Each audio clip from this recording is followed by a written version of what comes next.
A finales de la década de 1930, la experiencia de abordar un avión para un viaje transoceánico no se parecía en nada a lo que es hoy en día. Los pasajeros no hacían filas en los controles de seguridad ni caminaban por pasillos sin ventanas para abordar el avión. De alguna manera, esos pasillos siempre parecen estar patrocinados por anuncios raros y clichés de HSBC. ¿Solo yo? ¿Solo Londres? No lo sé. En vez de eso, caminaban por un muelle de madera en el puerto antes de salir del embarcadero. Un sobrecargo impecable les recogía los abrigos y subían de tierra firme al brillante fuselaje flotante, ya adentro. El ambiente priorizaba la comodidad sobre la capacidad, evitando asientos pequeños y aglomeraciones. Estas máquinas tenían comedores de 14 asientos manteles de lino, copas de cristal y meseros sirviendo varios tiempos. Las cocinas tenían 300 libras de comida fresca para un viaje por el Atlántico. Había vestidores, salas para socializar y por la noche la tripulación bajaba literas para convertir la cabina en un tren dormitorio aéreo. Este fue el Boeing 314 Clipper, un hidroavión tan capaz y glamoroso que fue la primera aeronave en transportar a un presidente estadounidense en funciones, llevando a Franklin D. Roosevelt a la Conferencia de Casablanca en 1943.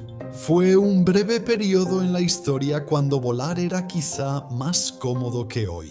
Esa comodidad tenía un alto costo. En 1939, un boleto redondo en Pan Am Clipper valía $675, lo que parece razonable.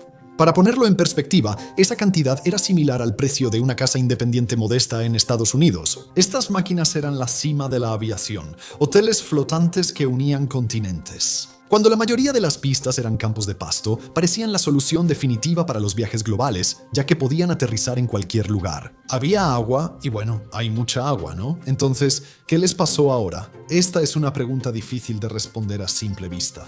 Si el mundo es casi todo agua, ¿no serían los hidroaviones el transporte ideal? ¿Desaparecieron por los motores a reacción o por seguridad? ¿Simplemente se volvieron demasiado caros? ¿O hay una razón más compleja? Vamos a descubrirlo. Primero, debemos aclarar la terminología, ya que hidroavión es un término general que oculta distinciones importantes de ingeniería. Existen dos formas de aterrizar un avión en el agua, lo que da lugar a dos tipos de aeronaves, hidroavión de flotadores y hidrocanoa. Un hidroavión de flotadores es básicamente un avión común, como un Cessna o de Havilland Beaver, con dos grandes flotadores de metal agregados. En lugar de ruedas, el fuselaje se mantiene alto y seco por encima de las olas. Una hidrocanoa es diferente. Como su nombre lo indica, el fuselaje es la canoa. Aterriza sobre su vientre reforzado en el agua. Aunque veremos algunos hidroaviones de flotadores más adelante, hoy hablaremos principalmente de las grandes hidrocanoas. Si miras bien el casco de una hidrocanoa, notarás esto. No es solo un tubo liso, como un Boeing o Airbus moderno. Tiene la forma de la parte inferior de una lancha de alta velocidad. Lo más importante es el rediente. Si ves el perfil del casco, notarás una ruptura distintiva, como un doblez en la parte inferior, a la mitad. Ese rediente es ingeniería hidrodinámica. Cuando una hidrocanoa está quieta, flota bastante profundo en el agua. Al acelerar para despegar, la aeronave enfrenta gran resistencia en el agua, pero al ganar velocidad, su casco genera sustentación hidrodinámica. Se eleva y se desliza sobre el agua, apoyado solo en la parte frontal del casco. Esto se llama subir al rediente y permite que el agua se separe limpiamente del casco. Reduce la succión y la resistencia para que el hidroplano pueda acelerar lo suficiente como para realmente volar y evitar que todo esto se vuelque, lo cual, ya sabes, es importante. Al acelerar a fondo un barco enorme y esperar que despegue, también requieres estabilidad. Algunos diseños usan flotadores en las alas, pero otros, como el Boeing 314, emplean esponzones, estructuras cortas y robustas similares a alas que sobresalen del casco a la línea de flotación. Actuaban como estabilizadores en el agua y también servían como plataformas de abordaje convenientes para los pasajeros, así que eso está bien. Sin embargo, toda esta arquitectura naval ingeniosa tiene una gran desventaja. Las cualidades que hacen bueno a un hidroavión en el agua lo hacen terrible en el aire. El casco en V aumenta superficie y resistencia. El rediente inferior causa turbulencia en el aire. La estructura reforzada y pesada necesaria para golpear las olas del océano a 80 millas por hora era obviamente muy pesada. Desde una perspectiva puramente física, un hidroavión simplemente es ineficiente. Pero en las décadas de los 20 y 30, esos sacrificios valían totalmente la pena, porque el mundo era muy diferente en ese entonces. El mundo previo a las pistas de aterrizaje. Para entender por qué el hidroavión dominó los viajes largos, debes ver el mundo de los años 20 y 30 no como piloto, sino como ingeniero. Hoy, asumimos que todas las ciudades grandes tienen miles de hectáreas de concreto reforzado en las afueras, pero en el periodo de entreguerras, eso no existía.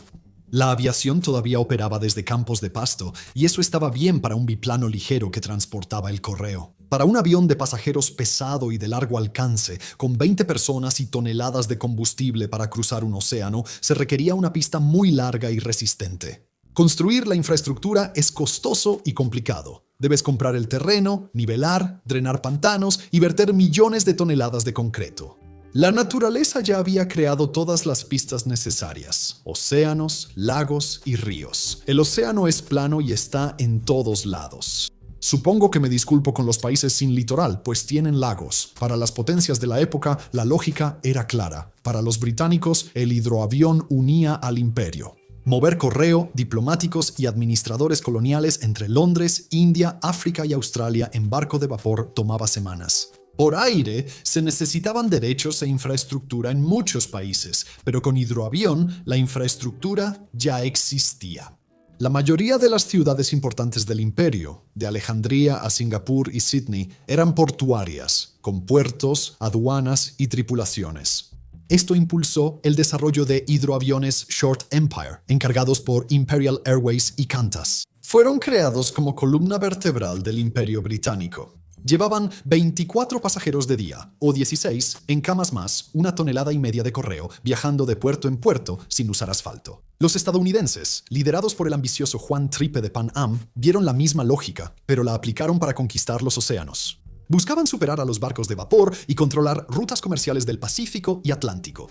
El resultado fue que los primeros aeropuertos internacionales verdaderos del mundo no eran centros terrestres, sino terminales marítimas. Toma como ejemplo Rose Bay en Sydney. Fue inaugurado en 1938 como base de hidroaviones y así se volvió el primer aeropuerto internacional de Australia. También está Foynes en Irlanda. Este pequeño pueblo en el estuario del Shannon fue el centro mundial de la aviación y la entrada europea de los Clippers de Pan Am. Antes de Heathrow, o JFK, el principal centro de tránsito occidental era un muelle en Limerick, lo cual tenía sentido entonces. Si ya tienes una civilización marítima con barcos y puertos, agregar aviones flotantes es muchísimo más fácil de lo que imaginas. Construir una red global de pistas de concreto desde cero. Por supuesto, todo este modelo de negocio depende de una condición específica, que el mundo no construya esas pistas. Después de verter el concreto, la principal ventaja del hidroavión desaparece de inmediato y seguramente imaginas lo que ocurrirá. Pero primero, la época dorada del glamour.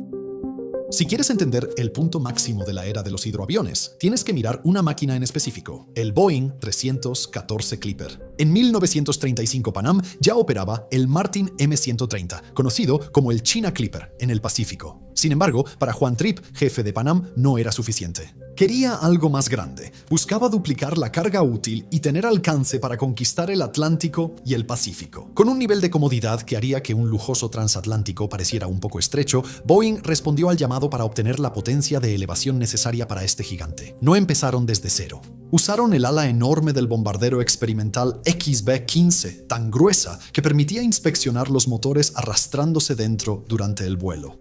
Y bueno, a eso le añadieron un fuselaje de 2 pisos completamente nuevo. Entre 1938 y 1941 solo se construyeron 12 de estos gigantes. 9 fueron para Pan Am y 3 para Boeing, aunque pocos eran maravillas de la ingeniería. Hablamos de una aeronave con un alcance de 3.500 millas, construida con 50.000 piezas, 500.000 de remaches y 11 millas de cableado eléctrico. Entrar a un Boeing 314 era como entrar a un club Art Deco. El fuselaje estaba dividido en 11 secciones distintas. Había 5 salas de pasajeros separadas, vestidores para hombres y mujeres, una cocina, cuartos para la tripulación y una sala de equipaje dedicada. La pieza central era el comedor. Tenía espacio para 14 personas y no era solo cuestión de pollo o carne. Nada de charolas de plástico. Meseros de chaqueta blanca servían vino en copas de cristal mientras la aeronave volaba a 8.000 pies. Para darte una comparación moderna, imagina que entras a un Airbus A320. Ahora, simplemente quita todos y cada uno de los asientos incómodos que Ryanair ha instalado. Quita esas partes superiores y en el tubo vacío pon muebles de sala, como los que esperarías ver, donde Humphrey Bogart podría tomar un martini. Y bueno, te estás acercando a la idea del Clipper. Por la noche, los sobrecargos bajaban los asientos y preparaban literas, transformando el avión en un dormitorio. Incluso había una suite nupcial en la parte trasera, una cabina privada que se convirtió en el lugar preferido para VIPs como Winston Churchill. Las rutas que volaban estas cosas sonaban menos a planes de vuelo y más a novelas de aventuras. Un cruce transpacífico no era solo un salto de 10 horas, era una odisea de 6 días. Salías de San Francisco y cruzabas el océano saltando de isla en isla. Honolulu, Midway, Wake, Guam, Manila y Hong Kong. No siempre viajabas de noche. A veces, el Clipper aterrizaba en una laguna y los pasajeros eran llevados a un hotel de Pan Am en la isla. Dormían en tierra firme antes de continuar al día siguiente. El primer vuelo comercial transatlántico de Estados Unidos a Europa fue en junio de 1939, con 17 pasajeros, 12 tripulantes y un costo de $675 ida y vuelta. Volabas por el precio de una casa, pero por ese precio te comprabas un lugar en la historia. En 1943, el Boeing 314 fue el primer avión en llevar a un presidente de Estados Unidos, en funciones, transportando a Roosevelt a la conferencia de Casablanca con Churchill. Por la amenaza de submarinos alemanes, el servicio secreto consideró más seguro viajar por aire, consolidando al Clipper como la mejor opción. Al entrar a Estados Unidos, en la Segunda Guerra Mundial, el ejército tomó los Clippers y los pasajeros pasaron de socialites a militares. De 1941 a 1944, estos 12 aviones volaron casi 10 millones de millas como puente logístico rápido para los aliados, aunque tuvo su costo. El océano es implacable, incluso para barcos. En 1943, el Yankee Clipper se estrelló al intentar aterrizar en el río Tajo, Lisboa. Murieron 24 personas, entre ellas el corresponsal de guerra Benjamin Robertson. La cantante Jane Freeman quedó gravemente herida, pero sobrevivió. Fue un recordatorio brutal de que, a pesar de todo el lujo, estas seguían siendo máquinas relativamente frágiles que aterrizaban en una superficie que, ya sabes, estaba en constante movimiento. Al finalizar la guerra en 1945, los Clippers habían recorrido millones de millas, pero el conflicto también adelantó la tecnología de aviación décadas. Para 1946, los glamorosos y pesados gigantes ya eran vistos como dinosaurios. El mundo demandaba velocidad y el Clipper casi estaba por quedar atrás. En cuanto a los botes del Imperio Británico, mientras los estadounidenses construían grandes Clippers para dominar el océano, los británicos optaban por otro enfoque. Necesitaban unir un imperio que abarcaba una cuarta parte del mundo. El hidroavión Short S-23 Empire fue encargado a mediados de los años 30 para Imperial Airways. Un nombre genial, eran los hidroaviones clase C, jets voladores del imperio.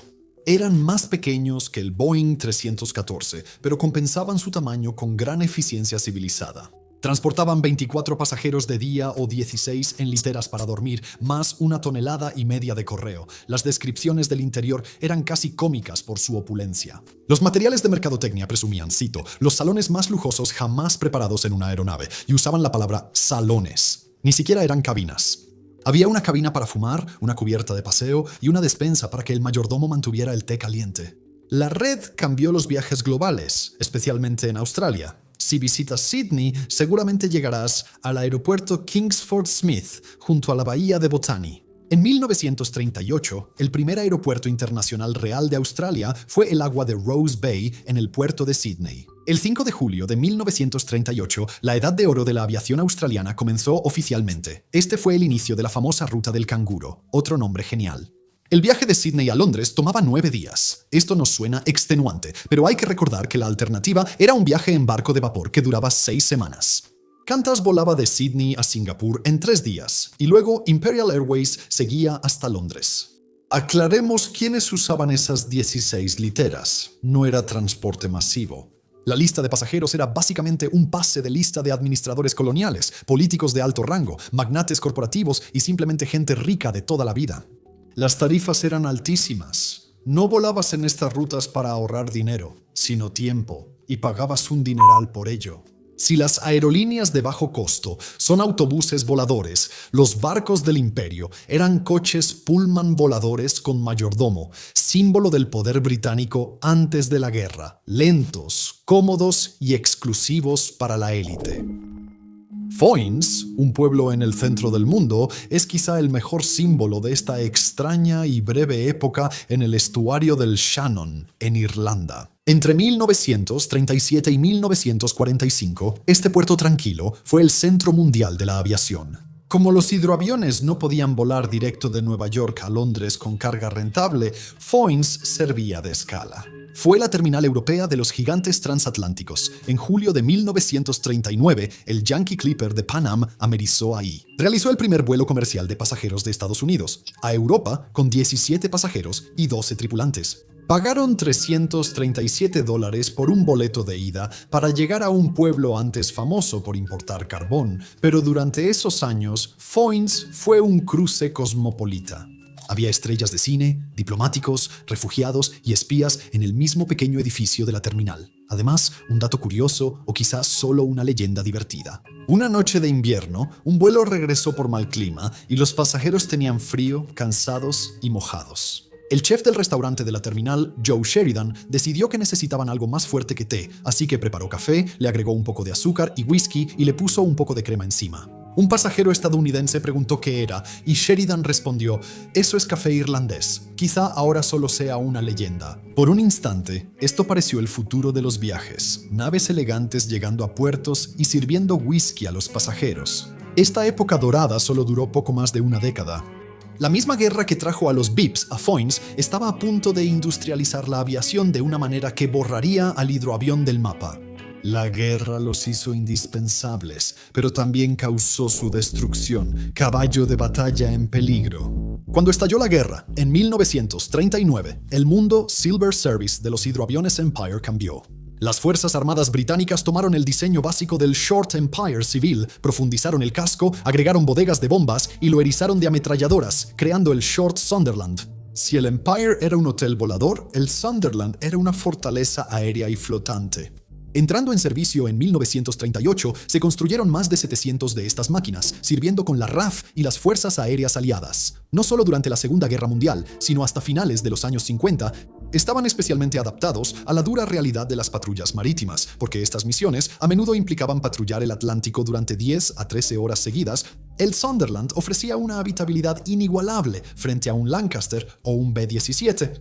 Tenía una cocina con 2 estufas de queroseno para preparar comidas calientes. Tenía literas para que la tripulación fuera de servicio pudiera dormir. Incluso tenía un inodoro de porcelana con descarga al estilo de yate y un pequeño taller a bordo para que los ingenieros de vuelo pudieran fabricar piezas y arreglar cosas durante la misión. Genial, pero no te dejes engañar por el inodoro de porcelana. Era un arma. El Sunderland tenía fuerte blindaje y torretas defensivas en la nariz, cola y parte dorsal. Era tan difícil de derribar que los pilotos alemanes lo llamaron Fliegendes.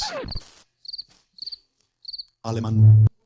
¿Por qué tan largo? Stackshellcheswin, tal vez, o en inglés, el puercoespín volador, que probablemente debía haber usado desde el principio. En julio de 1940, un Sunderland de la RAF logró la primera baja sin asistencia de este modelo, convirtiéndose en el azote de la flota de submarinos.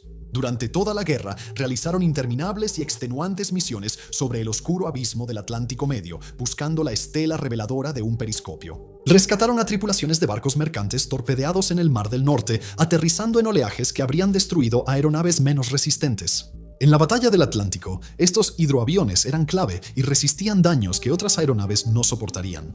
Mientras los británicos tenían el Sunderland, los estadounidenses dieron el PBI a los aliados. Catalina fue la navaja suiza de la guerra. Pequeño, lento, pero muy resistente. Se utilizó para escoltar convoyes y rescatar a aviadores derribados del Pacífico.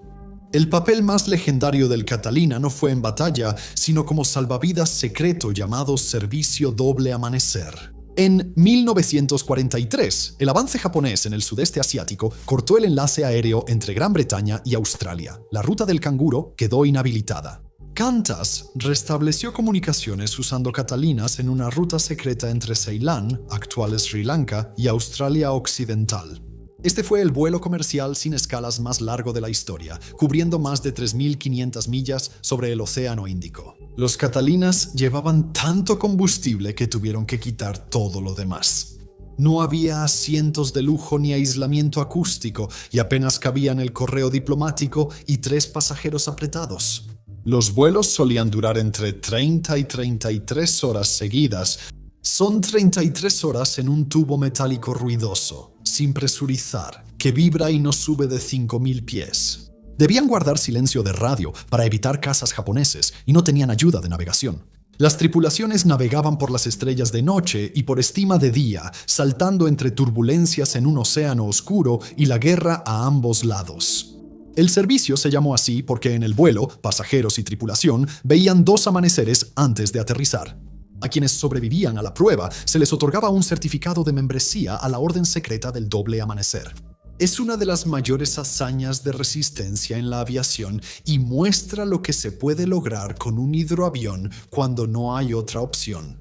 No deberíamos romantizar esto. La guerra mostró las vulnerabilidades de estas máquinas y su alta tasa de pérdidas. En 1945 los 3 Martin M130 China Clippers que abrieron esa ruta ya no existían. Uno desapareció, otro chocó con una montaña y otro se desintegró al aterrizar. El accidente del Yankee Clipper en Lisboa fue otro hecho trágico. Cuando aterrizas un objeto metálico de 40 toneladas en agua a 80 millas por hora, el margen de error es muy pequeño. Golpear una ola o un tronco sumergido no es como pasar por un bache en la carretera. Es, realmente malo. Al terminar la guerra, los hidroaviones fueron salvavidas, bombarderos, mensajeros y barcos de rescate. Cumplieron todas sus funciones. Pero la guerra también había transformado el mundo de una manera que estaba a punto de hacer que su existencia fuera realmente bastante difícil. La infraestructura mundial cambió, dejando al hidroavión como un héroe sin hogar. Gigantes de la posguerra y el lento declive. Si la era de antes de la guerra fue la Edad de Oro, el periodo inmediatamente posterior a la guerra fue la era de los dinosaurios. Fue una época en la que los ingenieros, quizás embriagados por su propia ambición, miraron el mundo cambiante y dijeron: no, lo que realmente necesitamos es simplemente un barco más grande, muchachos. La mayor muestra de esta negación fue el Saunders Roe SR-45 Princess, el hidroavión totalmente metálico más grande jamás construido, volado a inicios de los años 50. La máquina era asombrosamente bella y compleja. Llevaba un casco de doble burbuja, triple cola y alas tan grandes que daban sombra a una aldea. Para sacar a esta bestia del agua, usaba 10 motores turbohélice Bristol Proteus. Fue creado como el transatlántico de lujo más grande, llevando a más de 100 pasajeros en comodidad presurizada, pero tenía un pequeño problema. Cuando la Princess voló por primera vez en 1952, el mundo para el que fue creada ya no existía. Durante la guerra, la aviación cambió y surgieron pistas de concreto en todos lados. Los aviones a reacción como el de Havilland Comet eran más rápidos, volaban más alto y no necesitaban un mar en calma. La Princess resolvía un problema. ¿Dónde aterrizamos aviones grandes si eso ya lo resolvía el concreto? Se hicieron 3 fuselajes, pero ninguno llevó pasajeros de pago. Fueron almacenados, simplemente guardados mientras posibles compradores pateaban las llantas, aunque supongo que en realidad no habría llantas. Ese es justamente el punto. Hubo rumores de un camino nuclear y del interés de la Marina de Estados Unidos, pero nada se concretó antes de una oferta seria. Años después, la humedad británica corroyó los cascos inactivos, haciéndolos inseguros. Los 3 fueron desguazados. Como señaló un escritor de aviación en ese momento, la era de los hidroaviones había terminado. No podemos hablar de gigantes sin mencionar al Howard Hughes H-4 Hércules, conocido como Spruce Goose. Como nota al margen, yo me he sentado en la silla del capitán de esa cosa. Fue increíble. Es absolutamente enorme. No la silla del capitán, esa es de tamaño normal, pero me refiero al avión. Era incluso más grande que el Princess, hecho principalmente de madera, y voló exactamente una vez durante aproximadamente 1 minuto. En 1947, es el símbolo definitivo de esta época, un logro de ingeniería récord que fue irrelevante apenas salió del agua. Para los años 50, construir barcos gigantes era similar a lanzar un transatlántico de carbón, cuando ya surgían aviones a reacción y barcos portacontenedores. Quiero decir, puedes admirar la artesanía, pero probablemente no quieras invertir en ella. Sin embargo, el hidroavión no desapareció de la noche a la mañana, simplemente se retiró a los márgenes del mapa. Mientras que los gigantes fracasaron, los sobrevivientes de la guerra continuaron en varios modelos militares de Short. Los Sunderland fueron convertidos en aviones comerciales, conocidos como Heights y Sandringhams. Les quitaron las armas, pusieron asientos cómodos y los enviaron a rutas con pocas pistas. Se volvieron leyendas en el Pacífico Sur. TEL, Tasman Empire Airways Limited, usaron estos hidroaviones para volar entre Australia, Nueva Zelanda, Tahití y Fiji. En los años 60 y 70 en el Pacífico, donde era casi imposible construir pistas en atolones, el hidroavión seguía dominando, aunque en el resto del mundo su era terminó en Rose Bay, Sydney. La época dorada que comenzó con tanto bombo en 1938 había terminado efectivamente a principios de la década de 1950. Los aviones terrestres más baratos y rápidos dominaron la ruta a Londres, dejando los hidroaviones para las islas. Entonces, si todavía eran lo suficientemente útiles como para sobrevivir en el Pacífico, ¿por qué desaparecieron por completo de la aviación convencional? ¿Por qué no aterrizamos hoy en el río Hudson? ¿Qué acabó con los hidroaviones? Ya vimos que los hidroaviones eran glamorosos, heroicos en la guerra y a veces aterradores al estrellarse. Ya dijimos que podían aterrizar en cualquier lugar y eran muy lujosos, pero hoy en los aeropuertos casi no hay hidroaviones. Para entender por qué, tenemos que ver el arma homicida, o mejor dicho, las muchas armas homicidas, porque esto fue una muerte por 1000 cortes. Cortes que afectan infraestructura, física, química y economía. El asesino principal es la pista de aterrizaje. Recuerda, la existencia completa del hidroavión se basaba en la premisa de que construir pistas largas y planas de concreto por todo el mundo era imposible, o simplemente demasiado caro. En 1935 eso ciertamente era verdad, pero luego llegó esa pequeña cosa llamada Segunda Guerra Mundial. El principal argumento de venta del hidroavión, que no necesitabas una pista de aterrizaje, simplemente desapareció en 6 años. Una opinión ampliamente repetida en la historia de la aviación lo resume perfectamente. La guerra construyó las pistas con los bombarderos, pero una vez que se firmó el Tratado de Paz, esas pistas estuvieron de repente disponibles para los aviones comerciales. ¿Para qué aterrizar en un puerto y lidiar con mareas y botes si puedes llegar a un gran aeródromo a 8 kilómetros del centro? Además, está la física, y el problema es la resistencia. Cuando cualquier objeto se mueve a través del agua, genera olas, una ola de proa y una ola de popa. A medida que aumentas la velocidad, estas olas se hacen mucho más grandes. Al llegar a la velocidad de casco, la longitud de onda iguala la del casco y la resistencia aumenta mucho. Es como quedar atrapado en un hoyo propio. Para ser más rápido, debes planear y levantar el casco sobre el agua. Por eso los hidroaviones tienen ese escalón en el casco. Rompe la succión y hace que el avión deslice como una lancha rápida, útil para despegar pero inútil en vuelo. Imagínalo así. Intentas correr empujando una tina de hierro por una alberca, pero si la diseñas bien, podría deslizarse sobre el agua si la empujas rápido. Pero cuando la sacas del agua y corres con ella, sigues cargando una tina, ¿no? ¿En el aire? Ese casco tipo bote es un desastre, voluminoso y nada aerodinámico. La V afilada aumenta la superficie y la fricción con el aire. Ese escalón que ayudó a despegar en el aire crea una bolsa de turbulencia detrás de él. Los flotadores laterales que dan estabilidad solo aumentan la resistencia. Además, está la química. Usar maquinaria de aluminio en agua salada es una pesadilla. Daña el revestimiento, atasca cables y lo echa a perder todo. El mantenimiento de un hidroavión es mucho mayor que el de un avión terrestre. Debes lavarlo seguido y revisar el casco en busca de corrosión tras cada contacto con el agua. Esto pasó con los prototipos Saunders Roe Princess, que ni volaron en servicio solo por estar almacenados. El aire salado y húmedo corroía las estructuras hasta dejarlas como chatarra. Hoy, aviones modernos como el Canadair CL-415 deben fabricarse con materiales caros y anticorrosivos, además de necesitar lavados rigurosos. El cuarto factor mortal es el entorno. El océano no es pista de aterrizaje adecuada. La pista de concreto es predecible, lisa, drenable, iluminable y fácil de limpiar de nieve. Tiene la misma longitud hoy que ayer. Con el agua, nada de eso es cierto. Las operaciones de hidroaviones están estrictamente limitadas por el estado del mar, la altura de las olas y el oleaje. Si las olas son demasiado altas, no puedes despegar. Si el oleaje es demasiado fuerte, no puedes aterrizar. Podrías cruzar 3000 millas del Atlántico y al llegar a Foynes, encontrar olas de casi 2 metros que impiden aterrizar. El AG-600 anfibio de China destaca por operar en olas de hasta 2 metros. Eso suena impresionante, pero en mar abierto olas de 2 metros son solo un martes tranquilo. Pero el golpe final, el que realmente selló el destino, fue la economía. Al final, la aviación es un negocio. El hidroavión Boeing 314, basado en lujo y escasez, llevaba 74 personas o 40 en literas y volaba a 150 millas por hora. Tenía una tripulación grande, consumía mucha gasolina y tardaba días en llegar a cualquier lugar. Los aviones terrestres de la posguerra, como el Lockheed Constellation, DC-6 y Boeing 707, cambiaron la ecuación. Transportaban más personas, volaban el doble de rápido y con menos resistencia. La velocidad es dinero. Si un jet puede volar de Nueva York a Londres en 7 horas, puede dar la vuelta y regresar ese mismo día. Un hidroavión tarda 20 horas y queda ocupado durante días. Las aerolíneas dejaron de vender pocos boletos de ultralujo a la élite para vender cientos de clase económica a la clase media. El hidroavión estaba optimizado para el primer modelo, pero era terrible para el segundo. Eran el Concorde de los años 30, máquinas asombrosas y triunfos de la ingeniería, símbolos de orgullo nacional.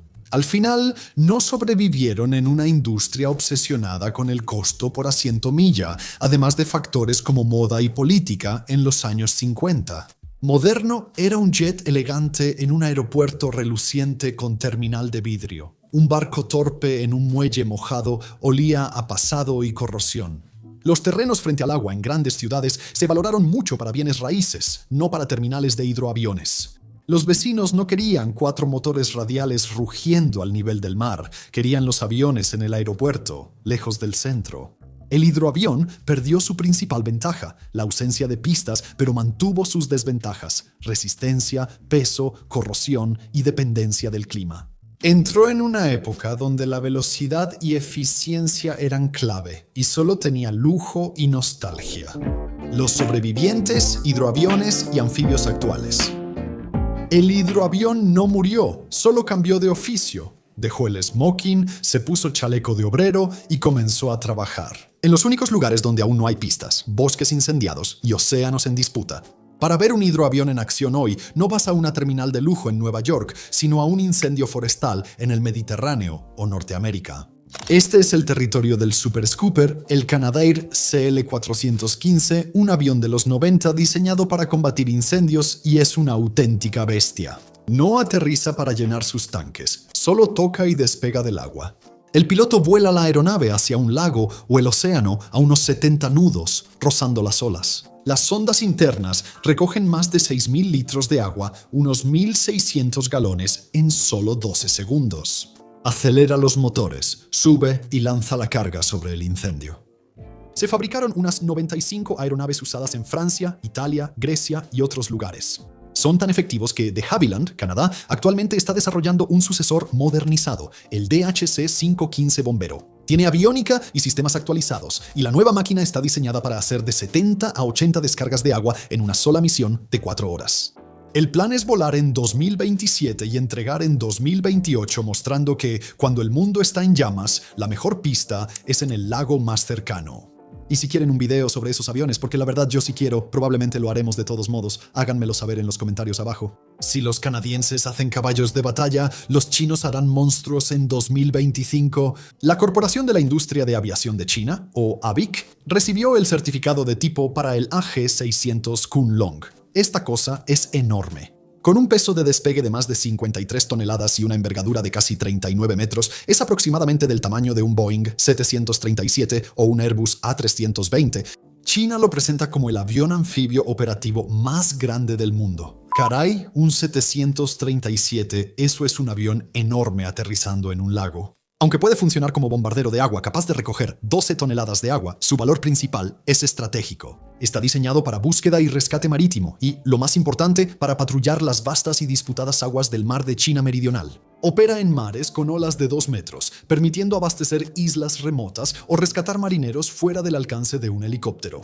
Es prueba de que, en un papel muy específico, el gran hidroavión todavía tiene sentido. En el otro extremo, el hidroavión ha encontrado una segunda vida como el juguete definitivo. Empresas como Icon Aircraft han fabricado más de 200 a 5 anfibios deportivos ligeros diseñados solo para diversión, no para eficiencia o alcance. Son motos acuáticas del cielo, pensadas para que pilotos de fin de semana aterricen en una cala y hagan picnic. En este tamaño, el peso del casco no importa. No buscas ganancias, solo disfrutar. A veces, el pasado nos recuerda lo impresionantes que eran los viejos gigantes. El Philippine Mars, uno de los últimos hidroaviones de la Segunda Guerra Mundial, hizo su último vuelo importante a la bahía de San Francisco antes de retirarse. Ver este leviatán de 117 pies y 76.000 libras navegar por el puerto moderno camino al Museo del Aire y el espacio de Pima es surrealista. ¿Entonces esto significa que estamos al borde de un renacimiento de los hidroaviones? ¿Estamos a punto de eliminar las pistas de aterrizaje y volver al romance del puerto?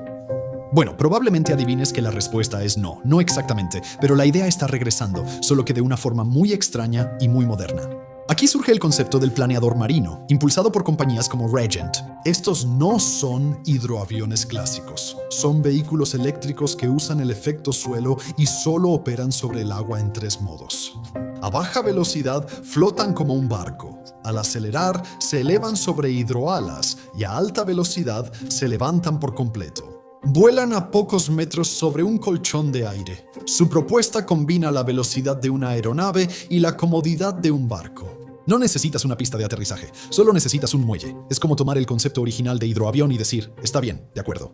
Aceptamos que la física nos castiga por volar alto con un casco pesado como un barco, así que volaremos bajo, rápido y barato sobre el agua. Seamos realistas, esto no reemplazará al Boeing 777 ni al Airbus A350. Los jets dominan totalmente los viajes de larga distancia sobre el agua y hay una buena razón para ello. La eficiencia, velocidad y economías de escala de la red global de aeropuertos son abrumadoras. No volverás a los tiempos en que cruzar el Pacífico tomaba 6 días, aunque las mantelerías de lino sean bonitas. El hidroavión no desaparecerá, solo ocupará un nicho vital ante el empeoramiento del cambio climático y los incendios forestales más intensos. La demanda de aviones anfibios cisterna como el DHC-515 crecerá con la congestión de ciudades costeras y aeropuertos saturados. Evitar la pista y aterrizar directo en el puerto, ya sea en un planeador marino o anfibio, resulta bastante atractivo. La variedad de nuevos diseños, como el AG-600 chino, aviones canadienses de bomberos y planeadores eléctricos, lo demuestra. Esta idea aún no termina. No volveremos a la era de los Clipper, pero tampoco estamos listos para dejar el agua. Gracias por ver el video.